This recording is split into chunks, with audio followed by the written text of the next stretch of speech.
You have that artificial translator voice, not gonna lie. No hate though, it's pretty cool. Thank you!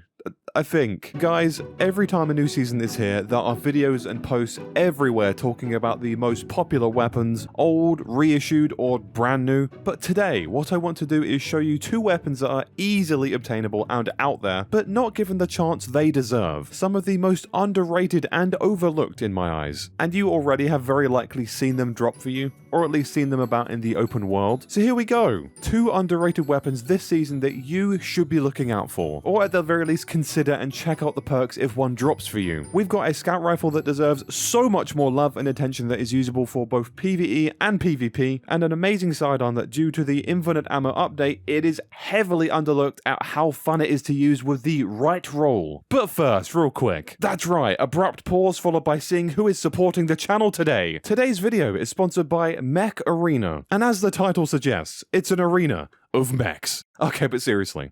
Mech Arena is a free-to-play mobile mech shooter, where you work together with your team to capture zones and destroy everyone else's mech, or play straight up team deathmatch and forget about capping zones entirely and stick to the kill part. It is the perfect mix of being able to just launch the game and start playing casually, as well as having a skill-based PvP system if you're wanting more challenging matches. You have a ton of mechs to choose from and weapons to unlock, and as well it has achievements to unlock if you're more of the completionist type of player on top of that, and yes, you can earn weapons and mechs by just playing and completing matches and earning XP. You'll quickly find that an hour of your time has disappeared when playing this game, but you know what? That's okay. And there are plenty of upgrades for your weapons and mech to make yourself both a tanky and chonky boy, as they say. Games are quick and fast, so win or lose, you'll be into another match in no time at all. There are also mechs for literally any type of playstyle you prefer. Run and gun and non-stop rush? No problem. Sit back more and destroy mechs from afar, which is all I do. And listen, you're set. Mech Arena just recently launched globally, and they're having a huge event in-game right now to celebrate, with lots of other events going on and daily welcome rewards for the first week of playing, which you should take absolute advantage of. And if you use my personal link in the description and pinned comment or the QR code on screen right now, you get the Steel Reaper skin, 500 A coins, and 70,000 credits to give you a great head start into the game. And add me as a friend using my ID so we can play some matches together.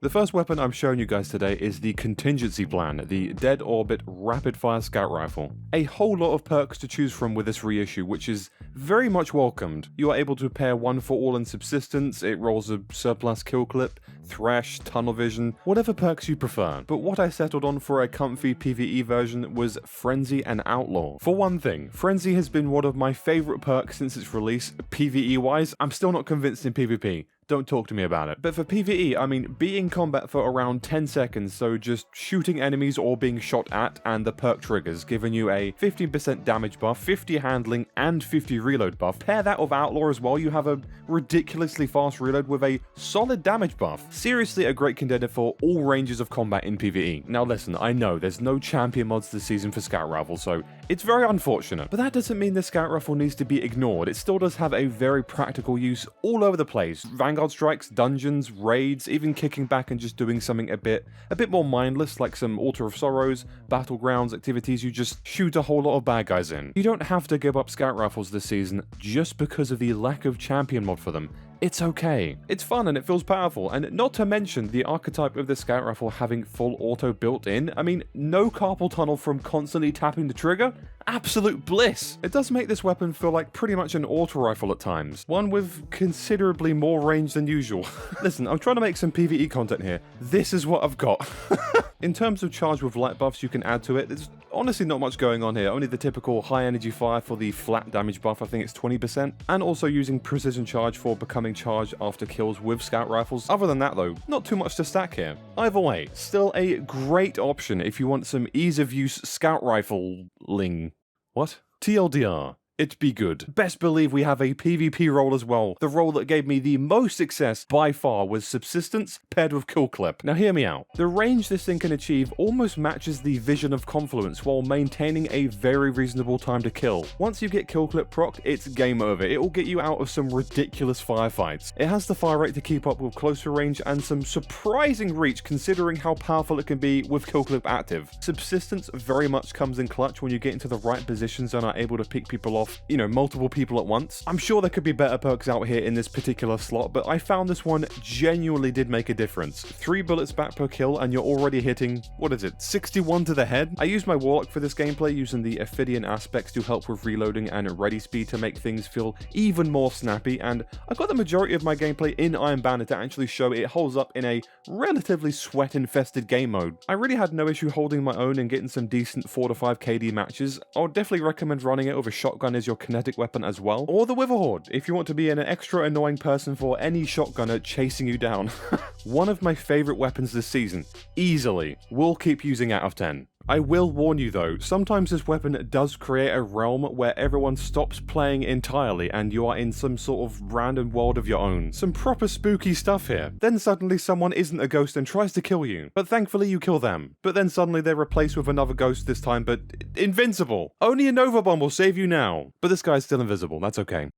I don't really know where I was going with this. Anyway. Again, this scout rifle drops from gunsmith engrams or simply walled drops from engrams. Keep your eyes out for it and let me know what you guys think if you get your hands on one or if you've already used it yourself. Trust me, it's a banger. Next weapon! Ah yes, what we have here is the brand new sidearm to this season, Punching Out. Now this is a Vanguard sidearm, so you can get this from completing strikes. We're talking Vanguard strikes or Nightfalls, random chance at the end from the chest. Giving credit where it's due, this sidearm can drop with many perks instead of being knocked down to 3 or 4 per slot. You have a lot of options here. 12 each in the final 2 slots to be exact. Overflow Swashbuckler, Overflow Frenzy, Feeding Frenzy Kill Clip, Feeding Frenzy, Quick Draw Kill Clip, Quick Draw Swashbuckler, Threat Detector Surrounder, Threat Detector Swashbuckler, Surplus Kill Clip, Surplus Frenzy. Oh, you get it. Lots of perks. The one I'm showing today is Overflow and Kill Clip. Perhaps not the perfect pairing on first glance, but my goodness, are you mistaken if you thought that? I feel like so many weapons and options are out there this season that people have almost forgotten about these Suro sidearms. Full auto, able to roll with some pretty mental perk combos,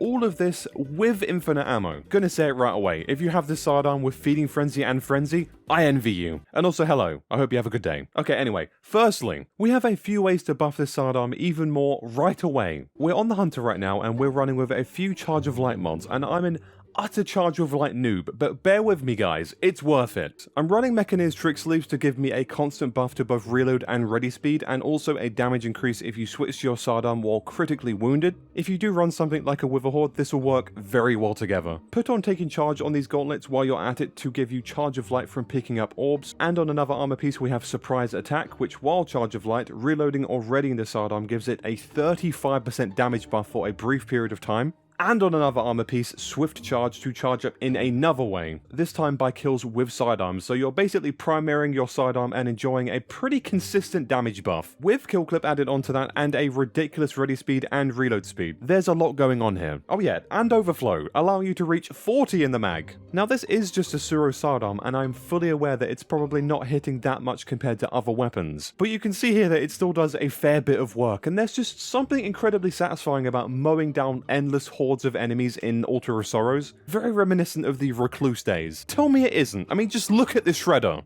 And also, sidearms do have champion mods this season, so it does actually have some use in Nightfalls and such. Yay! This is something I'm definitely keeping my eyes out for at the end of strikes, and you guys should too. There is no doubt that you'll be getting a ton of these from over the course of the 6-month season upon us. And no, I said upon us, not among us. You have a full auto sidearm, which feels Recluse-like. It's solar too, so you could run with the exotic Titan leg armor to give it rampage as well, if you want to. And PvP? I thought you'd never ask. Okay, nobody asked. But hi, I'm gonna tell you anyway. I decided to be an awful person in Crucible and run with the Witherhorde and Top Tree Tether. Basically abusing invisibility and essentially creeping around the map and stealing kill clip off of people and being, an absolute pest to the enemy team. The best type of pest. Okay. Probably not for them. I know the Iron Banner sidearm gets a lot of praise as well, and I believe it's very similar to this, if not the exact same archetype or whatever. But wow, is this effective, and I'd be lying if I said this wasn't ridiculously fun to be a nuisance like this. Consistently melting people and protecting flags by basically running loops around a certain part of the map and catching people off guard. It's really strong. And with this, I also ran the same PvE Charge of Light setup I just explained earlier on, so damage buffs all over the place.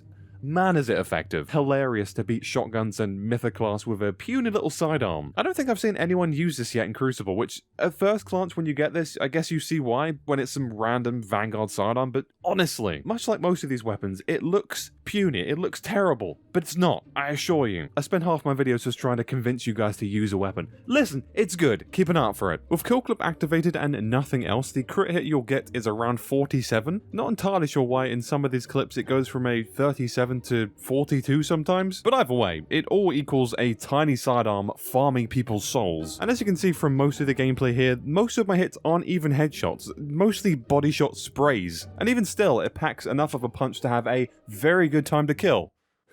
Packs a punch, get it? Because it's called punching out. Do I have numbers for that time to kill? Absolutely not. The source for this is, dude, trust me. If using this sidearm for a while now for this video has taught me anything, it's that you should never run headfirst into a kill clip readied sidearm. I swear people just run in the direction of this puny pea shooter sound and assume it's just that, when in reality they're about to lose their life to this melty object. All of this you can get from simply paying attention to your strike chests, a sidearm that is capable of hitting 71, yes, 71 to the head. In Crucible, Shredding Machine, criminally underrated whether you're a PvP player or not. My friend has a Feeding Frenzy High Impact Reserves role, and I would be lying if I said I wasn't outrageously jealous. But there we have it, 2 weapons that I feel are underrated this season so far, and to keep your eyes out for. Thank you guys very much for watching my dorky videos, you wonderful people. If you have any weapons you're using this season that you feel are also underrated, then let me know in the comments section. I love me some non-meta stuff that is not only underlooked but underappreciated. Until next time though, whoever and wherever you are, have a wonderful rest of your day or night, and until next time, take care.